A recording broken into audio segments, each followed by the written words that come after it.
So ngayong araw nga mga boss, unahin natin gawin itong dice para may deliver na natin sa mga nag-order sa atin mga boss. Ang dice nga nito ay yung number game mga boss. So imamasking tape lang natin dyan din. Papadaanan natin ng laser para yung laser na natin yung gagawa ng ating number game mga boss. So alam niyo naman na mahina tayo sa pagle-lettering kasi dito sa laser na to napaka-perfect ng lettering mga boss. So ang ginagawa natin dyan, tinututok natin para hindi lumabas yung kanyang lettering. Kailangan pantay na pantay. So ganito yung kakalabasan niyan mga boss. Yan. So ang ginagawa ng laser ay sinusunog niya yung masking tape na nilagay natin para maiwan yung letter mga boss. Yun, bali pupunta tayo ngayon ng Season Pangasinan. Di-deliver natin ito. Ito yung liston ng drop ball. Yan. So, bali, dalawa lang yung order nila. So, tatlo na yung kukunin natin. Baka sakaling kunin pa nila yung isa. Yan. So, tara na. Na tayo.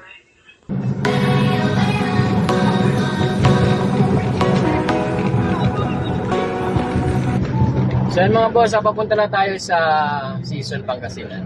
So, malapit-lapit na tayo. So, i-deliver natin yung ginawa nating liston ng drop ball mga boss. So pagkatapos natin itong deliver, marami pa akong gagawin. So mag-aayos pa tayo ng drop ball, natalo kagabi mga boss. So try natin bumawi mamayang gabi kasi biyernes ba ngayon? Ano eh? Biyernes? Biyernes ngayon. Yan. Medyo maraming tao yata ngayon.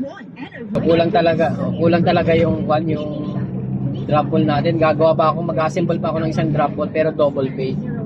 So yung napapanood nyo na drop ball sa online game, saan yun yung sa Gcash? Ano yun? Sa casino game, yun yung gagawin ko, gagayahin natin.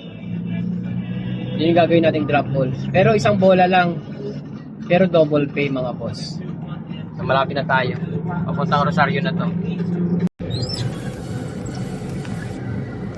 Agad elementals. Maganda magpa-perya sa mga hindi kilalang barangay na. Medyo papasok ng barangay. Doon ang medyo magandang mag-perya. Yung pinunta natin sa Malasigi noon, maganda. Maganda rin doon sa pinunta natin sa Malasigi noon, yung barangay sa Malasigi. Yung kalagitnaan na ng kwan ng barangay. Maganda ron. Feeling ko. Salo ngayon kasi noon nagdalawang peryahan tayo noon, di ba? Di ba, Nek?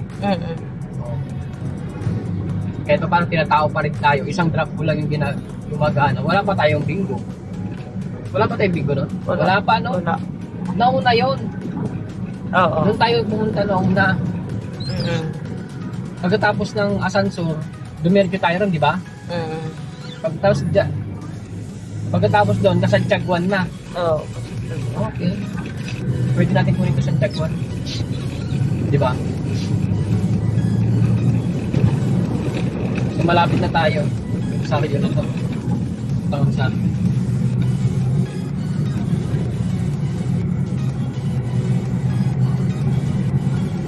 Coffee is life kahit nagdadrive mo.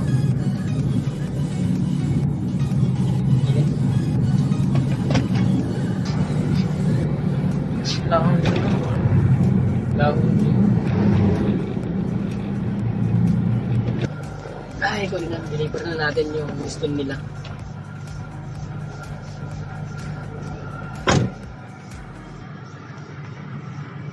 So, bali nakarating na nga tayo rito sa peryahan ni boss para ihatid yung kanyang order na liston ng drop ball. So, bali gagawin kasi ni boss yung kanyang liston dahil sira na rin yung ibang liston niya. At syempre, pagkatapos nito mga boss, kakain muna tayo dito sa masarap na karinderya dito sa Binalunan.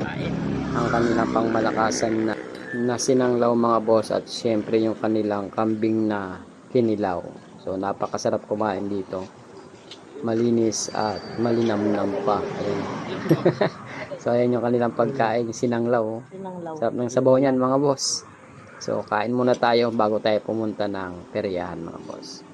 So thank you sa inyong panonood at huwag niyo pong kalimutan mag-subscribe para sa mga perya serye natin mga boss.